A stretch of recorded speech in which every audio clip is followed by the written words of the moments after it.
students. We are in the topic buoyant force and Archimedes principle. As we have studied about the density and relative density, and we all know that if the density of a substance is greater than density of water at 4 degrees Celsius, then the relative density, which is actually the ratio of those two densities, that means density of the substance divided by density of the water at 4 degrees Celsius, then this relative density becomes greater than 1, and in that case the object will sink in water. See the second condition, if the density of a substance is lesser than density of water, then the relative density of the substance becomes lesser than 1, and in that case the object will float on the water. Now we have to find out what is the reason here for that causes floating. That means suppose this is a surface of water and this is an object. This object is float over the surface of water or on the surface of water. So what is the physical reason behind it? Why the object float on water, on the surface of water? So to find out the physical reason, let us suppose one example. Suppose we consider the book here. This is one of the substance or object. Suppose this, as you all know that this book has its weight. Now we apply a force, as I have applied a force by my hand. So the force by my hand causes to maintain this book at this level, as you all can understand. If I release my force, then the book will go down and it can't maintain its level in this particular stage. Now here also, suppose this one is the book. Now to float the book over the surface of the water, as I mentioned, this book has its weight, so it applies its weights downward. And to balance this weight, there must be a force upward which is exactly equal to W or more to maintain this object in this level. So this is what? This is actually the surface of water. So that means the surface of water actually exerting a force to balance the weight of the object, and this causes the floating of the object. This is the basic physical reason behind the floating of an object. So what is the force that we call? Here a force is exerted by the water, by the liquid where the object is floating. And what is this force is called? This force is called buoyant force, which is exerted by the surface of liquid or liquid. See about it. Now see about the buoyant force, which is also called upthrust. It is the force exerted by a liquid that pushes a substance up in a liquid.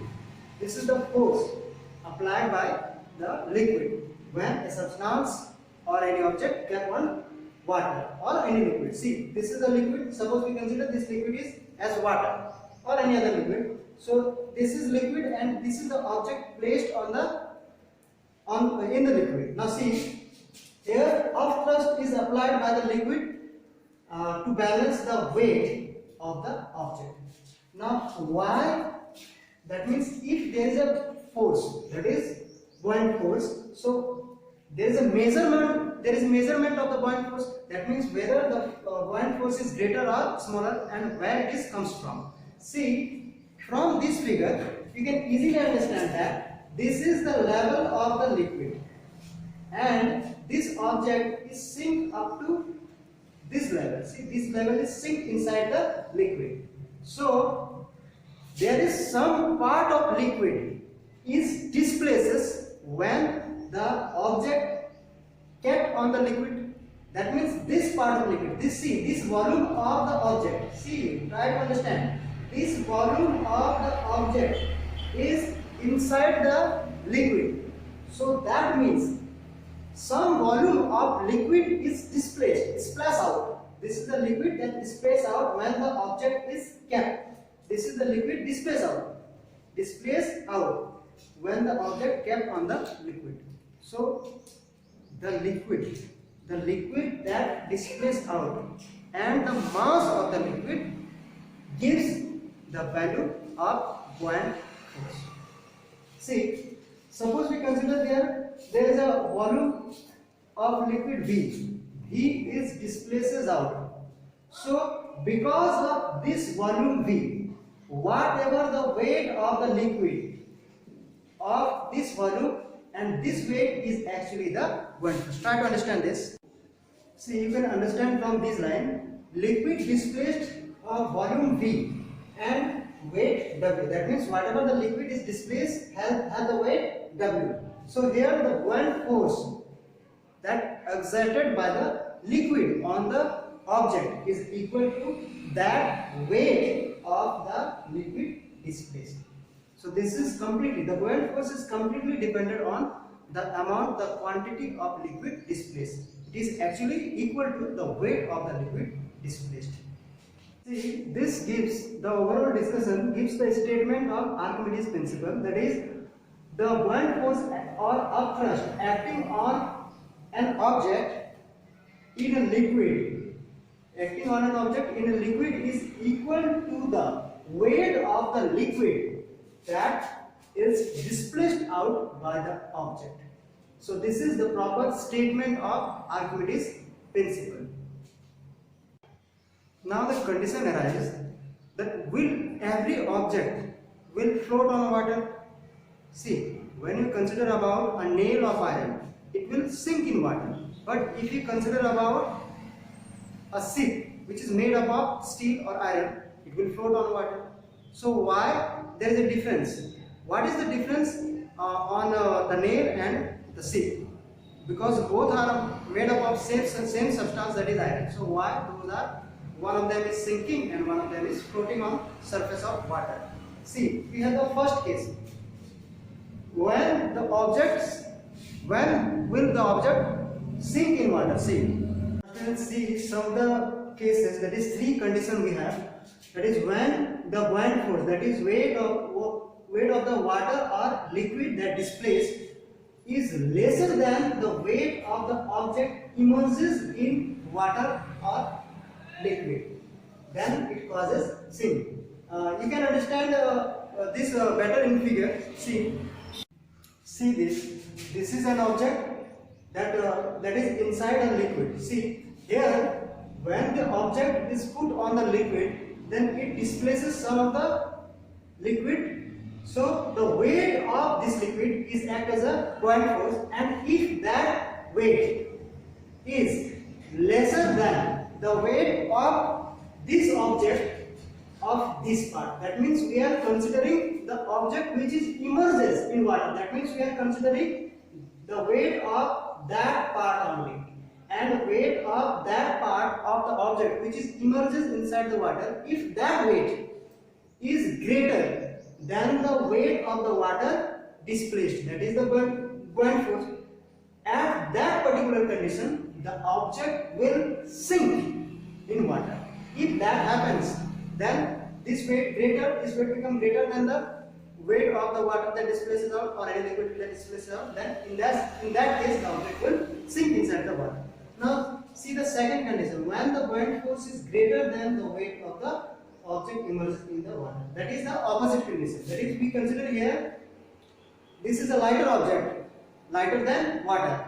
That means when the object is put in water, then it will go inside the liquid for a while, for some part, and this part, whatever the weight of this part, if this part is lesser than, see, the weight of the object immerses in the water is lesser than the weight of the liquid displaced, that is the buoyant force. In that case, the object will float.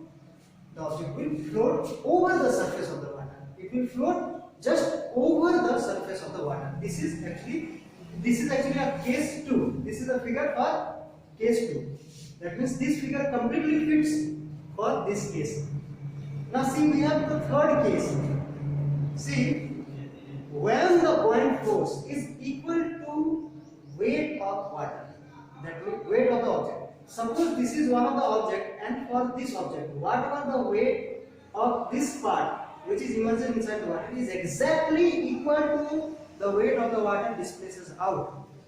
That means which is equal to buoyant force. In that case, the object will also float on the water, but at that will float below, just below the surface of the water or liquid, just below the surface. That means the condition will be like that. Suppose this is the liquid and here this will be the object. See, this is the object. I mean, this object is just below the surface of the water, but here it will float. It will not go down. It will not go any below the water. It just float just below the surface of the water. So this is the third case. This will happen when the buoyant force, that is the weight of the water displaces, is exactly equal to the weight of the object that emerges in water.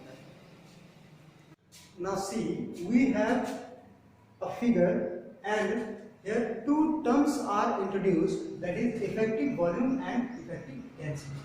See, those two terms are very important because by knowing about those two terms, it can be understood that why a ship made up of steel float on the surface of water, whereas a nail of steel or iron easily sink in water.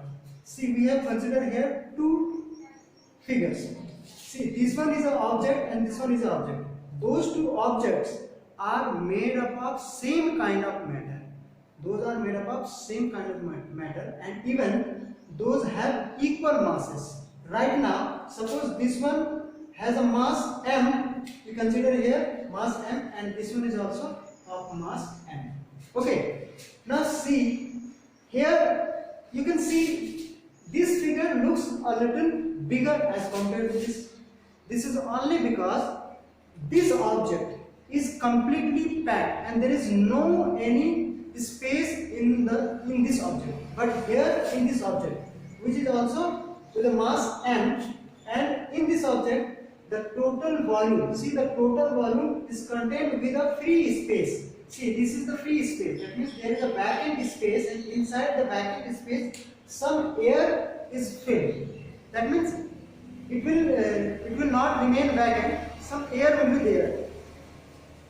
Now see, while the word comes effective density or effective volume, here see, this one is volume V1. For this is completely packed, and for this we have the volume V2. See, here the volume V2 is actually greater volume. Why? This is simply, you can see this one covers a larger space as compared to this one, so this one is greater volume as compared to this. But one thing you should notice here, those have equal masses. Those have equal masses, and but those are also made up of same kind of matter, but there is a difference in their volume. So this has a volume V1 and this is a volume V2. So this volume is called the effective volume. Here the effective volume for this object is different as compared to effective volume of this object. So this effective volume tells us that whether the object will float or sink in water. See, here this object will sink down water because the volume is less. So if the volume is less, then the mass per unit volume, that is m by v, is equal to density, as you all know, and this one be the effective density. See, second one, effective density. So this rho 1 is the effective density for this object.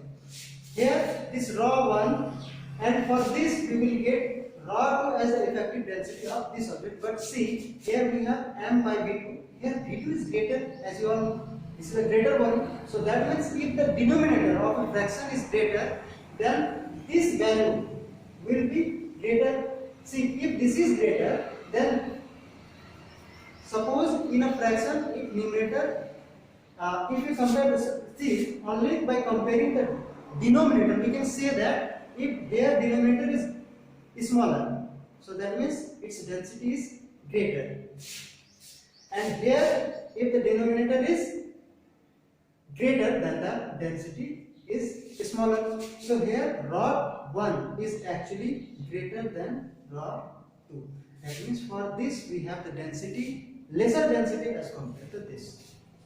And by comparing this density, this effective density with the density of water, we can easily understand that whether the object will sink or it will float on water.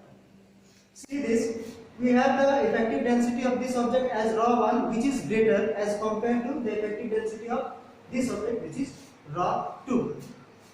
Now we will try to find out an idea, that means which of the object have a greater chance to float on the surface of water. Greater chance of floating on the surface of water, that means there for those two for which object the water applies greater bouncy force. See here, for this the effective volume is less, which emerges inside the water. So here we have less bouncy force, because whatever the water displaced here, the weight of the water is actually acting as a buoyancy force. So here the buoyant force for this is actually lesser as compared to this, because see here much water is displaced as compared to this. So greater volume of water is displaced gives greater mass of water or greater weight of water, and this greater weight of water act as greater buoyancy force as compared to this. So here the buoyant force is greater in this object. So there is a greater chance of floating this object on the surface of water. This is only because greater amount of water is displaced because of its greater effective volume. So this gives the idea that why a ship float on the surface of the water and why a nail is sink on the water. So I think you all get the idea and you all can understand by the proper discussion. Now if we come to the effective density, then we can decide that whether the object have a greater chance to float on the surface of the water. We compare those density. Greater the density have lesser the chance to float on the surface of water. If the effective density is lesser than water, I am telling effective density. If the effective density is ρ2 is lesser than that of water, then this object will float on the surface of water, even if this is made up of any matter which is like metal or steel. And if for this object, which is again made up of any metal like steel or iron, if its effective density is greater than the density of water, then it will definitely sink down in water. So this gives the idea. Now we have some of the application for this, like why icebergs float on the surface, swims on the surface of the water, because the effective density of ice is lesser. Even the ice has lesser density as compared to water, so ice will float on the surface of water. Some of the other, like in submarines, in ships, we use those